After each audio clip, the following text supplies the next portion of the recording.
Hello and welcome back to another episode of Hooky Hour, where we are finally back on this here face cam action. Um, just a quick update on Mox. He has taken to his crate well enough, and is currently sleeping. But I don't think my talking will bother him that much. Just in case, I will keep it a little on the down low today. But nonetheless, last time we left off, we were looking at the beginning of cartoons, as it were. So let's get on with it.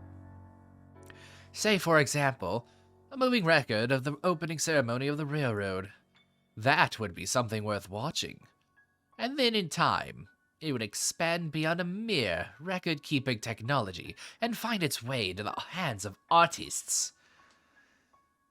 And those artists will go on to draw very weird things. You don't even want to know. Dear God, is such a thing possible? You must remain still for a long time just to take a single photograph. Right now it isn't, but eventually it will be. In fact, we're paintings right now. We are cartoons. We're not moving, but that is the implication here. And I'm not simply fantasizing here. I'm breaking the fourth wall. Is that so? It sounds so very futuristic. Do you come from the future? What? Do you want to support people who work on that sort of thing? Hell no. Is that why you are friends with the owner? It has nothing to do with my wants. I merely think there's money in it. The rich starve for entertainment, and artists create that entertainment. I have no interest in their pretentious self-expression. I just want their money. What? What's so funny? You look like you're enjoying yourself. Oh, there's like like some sort of hair, feels like. Or it's just the mustache hair creeping in. I really gotta shave. I gotta shave again. I gotta do it. At least shave this part right here. This is still fine, but mustache must go. Honestly, it's just about the money. As you say.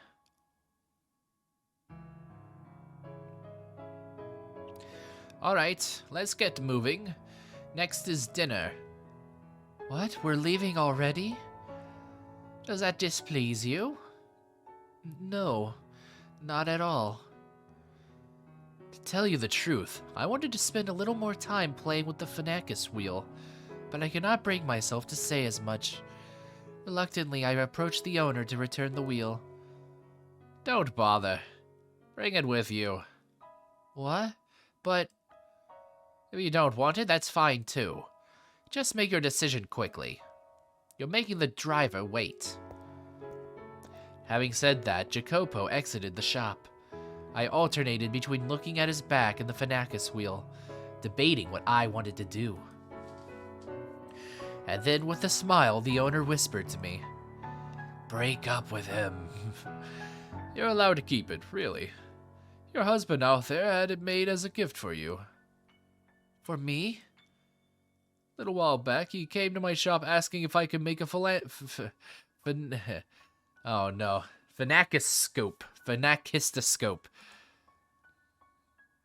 Now that about knocked me out of my chair. He's a man who almost never asks for favors. He's pretty damn brusque. I feel like I should know that word. Nonetheless. And he's got a sharp tongue. Or he's got a tongue sharp enough to cut steel, but he's not wicked to his core, I swear it. So please, ma'am, be a pillar of support for him. Unlike him, who is not going to be a pillar of support for you. In that moment, the Phenacus wheel became a precious treasure to me. We had only just married days earlier, and yet he had commissioned it for me without even knowing what I looked like. I was filled with a warm, pleasant elation. I agreed with the owner, Jacopo was not a bad man. He merely had difficulty expressing himself. Like how he expresses himself when he's telling you to shut up. Hurrying back to my carriage, I gave him my deepest thanks. He glanced over at me for a moment, then turned back around to the window and muttered, "Yeah." From there, we went to a restaurant for dinner. "You call this pizza? The crust is an atrocity. It's like I'm chewing on rubber." Ugh, this guy would not be a big fan of Papa John's. Ha ha! Just like me. "How can you wave my country's flag and not serve spaghetti? Do you have any shame at all?" I don't want to stereotype here, but this wine is pitifully unbalanced. Far too high levels of acidity. Listen to me carefully. The house wine is the face of a restaurant. He complained about every little thing. It was a complete disaster. But curiously enough, I was not at all put off by his behavior. When the sun set, the carriage made its way to a nearby hill. The cool nighttime breeze felt wonderful on my skin, flushed from the alcohol, and the light from the gas lamps had a comforting warmth to it. Though Jacopo had complained about the quality of the wine, once he had intoxicated himself, his mood improved visibly. It made him unexpectedly talkative. "Say, wouldn't it be a funny prank if we shoved the driver out down the hill? Look out at the city. A gloomy town that shuts down at night isn't suited to expansion or growth, but this city isn't like that.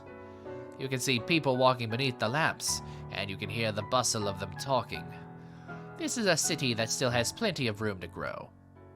As they ride the rising wave of the economy, many, many more people will gather here. More people means more money in circulation. More money in circulation means the city grows, companies are founded, and more goods are bought and sold." Will it really change so drastically? It can be difficult to see what's happening from the inside. The majority of people just go about their daily lives, and the next thing they know, things are different. Different like a spinning animation wheel. No, I'd wager most don't notice the changes at all. Only those with eyes sharp enough to realize what's happening can see success. I cannot afford to overlook even the most minute change.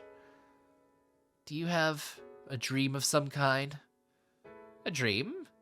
I'm not sure if it's easy enough to attain to call it dream. Others might call it greed or perhaps ambition. Don't laugh now. My intention is to make the world mine. The world? Yes, the world. Sawaruldo.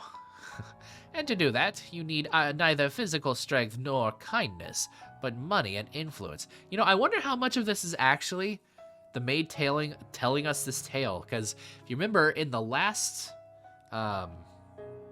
story with the beast, we were seeing sides from the white-haired girl, which the maid confirmed that she was not telling. And right now we are living this story within a story coming from the white-haired girl that I wouldn't think the maid... I guess the maid could be eavesdropping, but still. It's all a little funky, don't you think? Either way. People have no choice but to kneel before those forces. Why are you so intent on obtaining power? Because I want to change my country, I imagine. Your country? You are aware that I, like you, am an immigrant, right? I immigrated from an island in the Mediterranean, though not the same island as you. My country is a peculiar place, where candor and violence go hand in hand. As a whole, the country is on the poor side, and if nobody does anything about that, I am one of but a few of my fellow countrymen who has set his sights on the new world. They are falling far behind other nations. If I find success here, perhaps that will catch their attention. But if it doesn't, then my country is doomed to collapse. You have much love for your homeland. My feelings are a little more complicated than mere love. But that's nothing for you to concern yourself with. Well, I'll have to remember not to get myself drunk around a woman again. Forget everything I just said. How embarrassing. I'm gonna go hide in my room now. It's about time we head back to the house so I can hide in my room. Alright, but, what is it? Is it alright if I provide you encouragement as you try to attain your dream? I know my presence is more likely to be a hindrance, but I would like to be there to watch as you trek forward. I suppose. Do as you wish. Thank you. You have my support then, and my axe. Darling? Ugh, sent a shiver down my spine, though not an unpleasant one. I am glad to have you as my partner. And that was the last kind thing he ever said.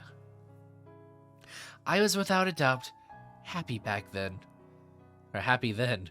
His smile, the things he said, the phanacus. It sounds like a disease. The phanacus he gave me as I laid crippled on my bed. They were all undeniably real. And those memories give me the will to wait for the day things go back to the way they were. They allow me to believe. Okay.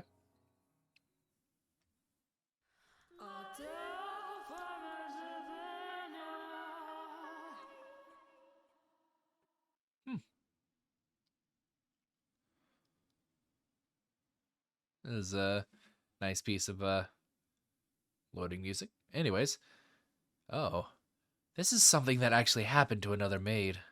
She heard a sound in the middle of the night. A sound like dripping water. Uh-oh. At first she thought it was raining, so she looked through the window and there wasn't a cloud in the sky to cover the stars. Those stars are raining. Maybe it's a faucet, she thought. So she stepped out of her room and into the corridor. Compared to her room, it was unearthly chilly. The maid regretted not bringing something to cover herself with. But that didn't make any sense. Normally, the temperature wasn't that much colder outside her room. Her night clothes had always been more than enough for the trip, or for a trip to the to the latrine. Wondering what the reason could be, she made her way toward the sound, but then she realized something. There were no faucets in the direction she was going. Rather, she was headed toward a hall. The mansion where she served had many halls, but this one was off in a far corner of the house, the least used hall of them all. The dining hall. It had a high roof, but not a lot of space, so it was difficult to make good use of. It also had a somewhat heavy air to it, a very curious room. It was the kind of place you might assign someone to clean as part of their hazing.